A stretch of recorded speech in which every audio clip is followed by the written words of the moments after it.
తాకట్లో ఉన్న మీ బంగారాన్ని విడిపించి ఆ రోజు ఆన్లైన్ రేటుకి కొంటాం. Sharma gold company.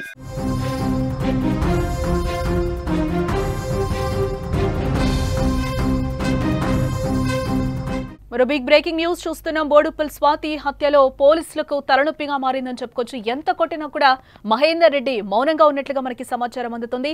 Scene reconstruction లో భాగంగా మూసీలో గాలింపు విఫలమైనట్లుగా కూడా మనకి సమాచారం. నీటి ప్రవాహంలో శరీర భాగాలు కొట్టుకుపోయి ఉంటాయని కూడా అనుమానాలు వ్యక్తం చేస్తున్నారు. పెళ్లి తర్వాత నుంచి కుటుంబంలో గొడవలు మొదలయ్యాయి. గతంలోనే స్వాతికి అబార్షన్ చేయించాడు భర్త. కీలక విషయాలు స్వాతి తండ్రి చెప్తున్నారు. హత్యలో మహేందర్ పేరెంట్స్ ప్రమేయం కూడా ఖచ్చితంగా ఉంటుంది అంటూ కూడా స్వాతి బంధువులు ఆరోపిస్తున్నారు. వివిధ కోణాల్లో పోలీసులు విచారించే అవకాశాలైతే ఈ కేసులో కనిపిస్తున్నాయి. హైదరాబాద్ మహానగరంలో సంచలనం సృష్టించిన భార్య స్వాతి హత్య కేసులో పోలీసులకు కొత్త సవాళ్లు ఎదురవుతున్నాయి. భార్యను అతి కిరాతకంగా చంపి ఆమె శరీరాన్ని ముక్కలు ముక్కలుగా నరికిన మహేందర్ రెడ్డిని పోలీసులు ఎంతగా విచారించినా అతను నోరు విప్పడం లేదని తెలుస్తోంది. అతడు మౌనంగా రోధించడం తప్ప ఏం చేయడం లేదని పోలీసులు అంటున్నారు. దీంతో ఏం చేయాలో తెలియని స్థితిలో పోలీసులు ఉన్నట్లుగా కూడా మనకి సమాచారం అందుతోంది. పోలీసుల విచారణలో నిందితుడు మహేందర్ రెడ్డి తన భార్యను హత్య చేసిన తర్వాత శరీరాన్ని ముక్కలు ముక్కలుగా చేసి మూసీ నదిలో పడేసినట్లుగా ఒప్పుకున్నాడు. అతని వాంగ్మూలం ఆధారంగా పోలీసులు వెంటనే ప్రతాప సింగారం మూసీ బ్రిడ్జ్ వద్దకు చేరుకుని గాలింపు చర్యలైతే చేపట్టారు. అయితే మూసీలో నీటి ప్రవాహం ఎక్కువగా ఉండటం వల్ల శరీర భాగాలు కొట్టుకుపోయి ఉంటాయని కూడా పోలీసులు అనుమానాలు వ్యక్తం చేస్తున్నారు. దీంతో గాలింపు చర్యలు విఫలమయ్యాయి. ఇప్పుడు ముందుగా మృతదేహ అవశేషాలు దొరికితే ఆ తర్వాత మిగిలిన విషయాలను తెలుసుకునే ఆలోచనలో పోలీసులు ఉన్నట్లుగా కూడా మనకి సమాచారం అందుతోంది. ఈ కేసు దర్యాప్తులో కొత్త విషయాలు వెలుగులోకి వస్తున్నాయి. గతంలో కూడా స్వాతి గర్భవతి అయినప్పుడు మహేందర్ రెడ్డి బలవంతంగా అబార్షన్ చేయించినట్లుగా తెలుస్తోంది.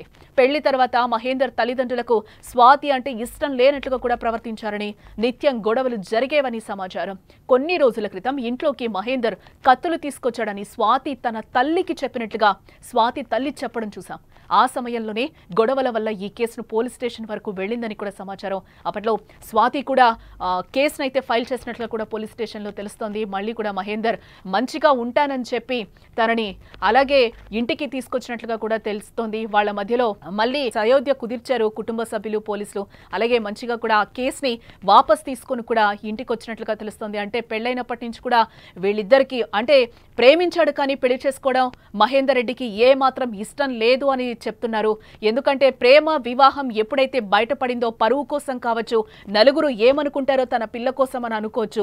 ఈ నేపథ్యంలోనే మాటలు బయటకు వచ్చిన నేపథ్యంలో స్వాతి ప్రేమ వ్యవహారం ఎప్పుడైతే ఇంట్లో తెలిసిందో అప్పుడే పేరెంట్స్ మహేందర్ రెడ్డికి ఇచ్చి పెళ్లి చేయడం జరిగింది. ఆ పెళ్లి కూడా మహేందర్ రెడ్డికి ఫస్ట్ నుంచి కూడా సుతారం ఇష్టం లేదు అనే వినిపిస్తుంది. ఈ నేపథ్యంలో అందరూ కూడా ఇరో ఫ్యామిలీ సభ్యులు కూడా నచ్చ చెప్పి స్వాతికి మహేందర్ రెడ్డికి పెళ్లి చేసినట్లుగా తెలుస్తోంది. బట్ అప్పటి నుంచి కూడా తనతో ఉండడం, మహేందర్ రెడ్డికి స్వాతితో ఉండడం ఇష్టం లేనట్లుగా తెలుస్తోంది. అలాగే 10 months వీళ్ళు పెళ్లైన తర్వాత కలుసున్నారు. ఈ నేపథ్యంలోనే స్వాతి ఒకసారి గర్భం దాల్చింది. ఆ గర్భాన్ని కూడా ఆయన తీసేయించాడు అనేది కూడా స్వాతి పేరెంట్స్ అయితే చెప్తున్న సందర్భం కనిపిస్తుంది. బట్ అప్పటి నుంచి కూడా ఇప్పటి వరకు స్టిల్ వాళ్ళు కాపురంలో గొడవలు జరుగుతూనే ఉన్నాయి. ఇద్దరి మధ్య మనస్పర్ధలు వస్తూనే ఉన్నాయి. ఎందుకు అంటే ఫస్ట్ నుంచి కూడా మహేందర్ రెడ్డికి ప్రేమించాడు కానీ బట్ పెళ్లి చేసుకోవడం కూడా అసలు ఇష్టం లేదు అని చెప్తున్నారు. నలుగురు వచ్చి సర్ది చెప్పి పెళ్లి చేశారు. బట్ అప్పటి నుంచి కూడా ఇష్టం లేకుండానే తనతో స్వాతితో ఉంటున్నట్లుగా తెలుస్తోంది.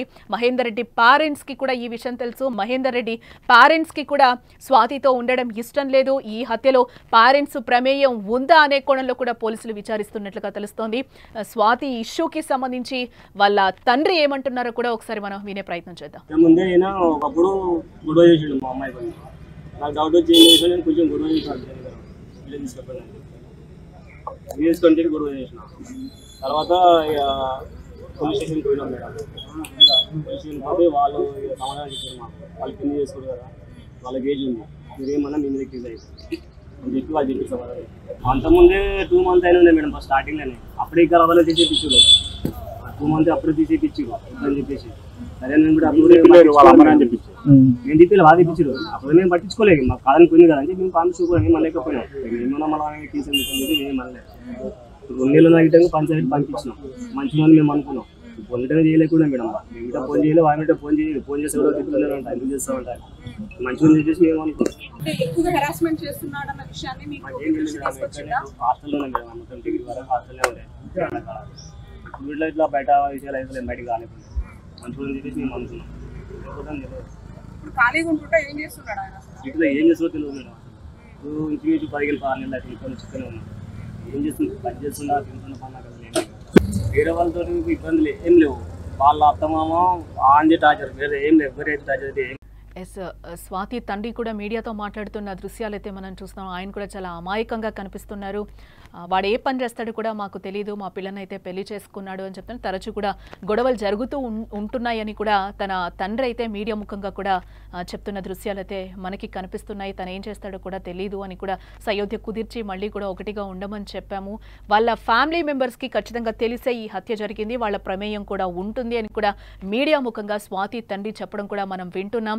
గతంలో కూడా వీళ్ళకి ఈ విధంగానే గొడవలు అయితే ఈ 10 monthsలో కూడా వాళ్ళిద్దరికి భార్యాభర్తలు ఇద్దరికి గొడవలు అయితే గతంలో కూడా స్వాతి పోలీస్ స్టేషన్కు వెళ్ళిందని సమాచారం. అప్పట్లో పెద్దల జోక్యంతో ఇద్దరు కూడా మళ్ళీ కలిసిపోయినట్లుగా కూడా తెలుస్తుంది. ప్రస్తుతం పోలీసులు ఆ ప్రాంతంలోని సీసీ ఫుటేజ్లను కూడా పరిశీలిస్తున్నట్లుగా మనకైతే సమాచారం అందుతుంది. ప్రస్తుతం బయటకు వచ్చిన సీసీటీవీ ఫుటేజ్లో మహేందర్ తన చేతిలో ఒక కవర్తో బయటకు రావడం కూడా మనం అక్కడ చూడొచ్చు. ఆ సీసీ ఫుటేజ్ మనకి కనిపిస్తోంది.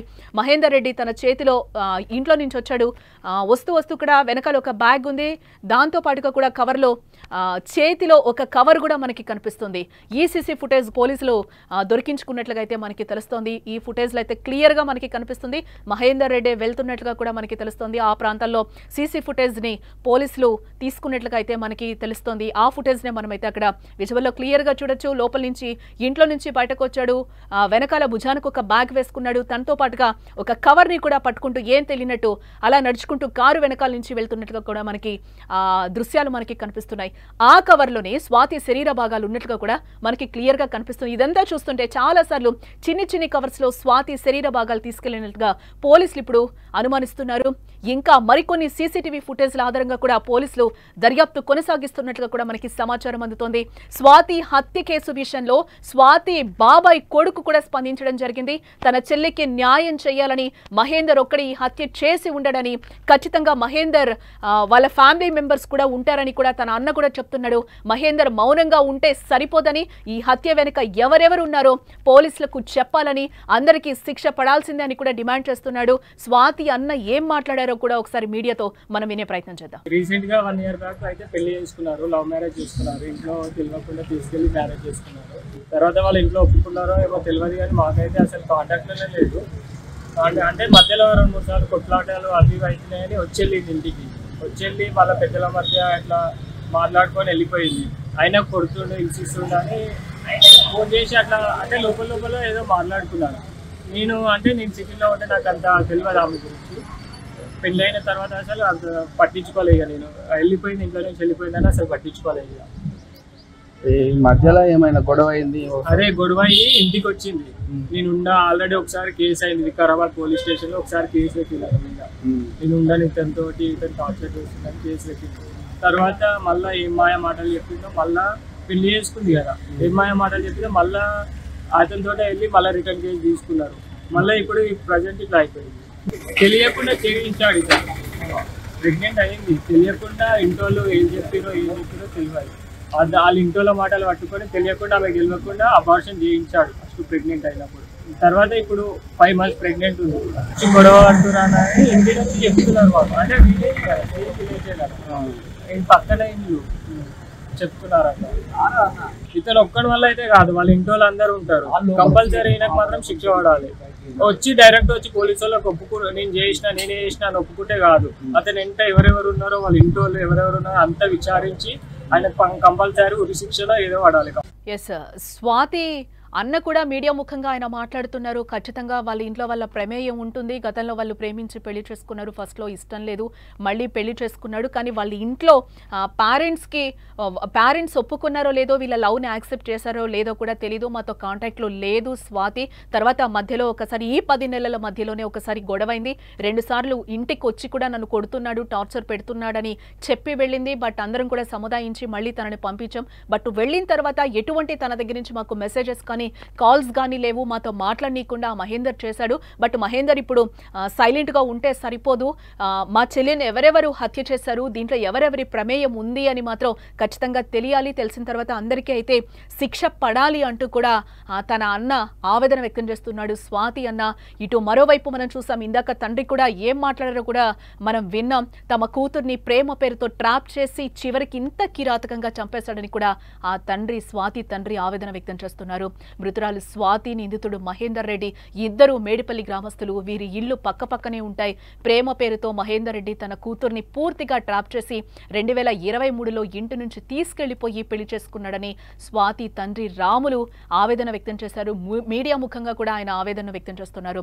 ఈ విషయంపై తాను పోలీసులకు ఫిర్యాదు చేసిన ఇద్దరు మేజర్లు కావడంతో తాము ఏం చేయలేము, వారికి హాని తలపెడితే తమపైన కేసు అవుతుందని కూడా పోలీసులు చెప్పి రాములుకి చెప్పడం, మళ్ళీ అక్కడ వాళ్ళు ఎక్స్ప్లెయిన్ చేయడం కూడా జరిగింది. పోలీసులు పెళ్లైన తర్వాత మహేందర్ రెడ్డి తన కూతుర్ని మొదటిసారి గర్భవతి అయినప్పుడు ఆమెకు తెలియకుండానే అబార్షన్ చేయించాడని కూడా రాములు చెప్తున్నారు.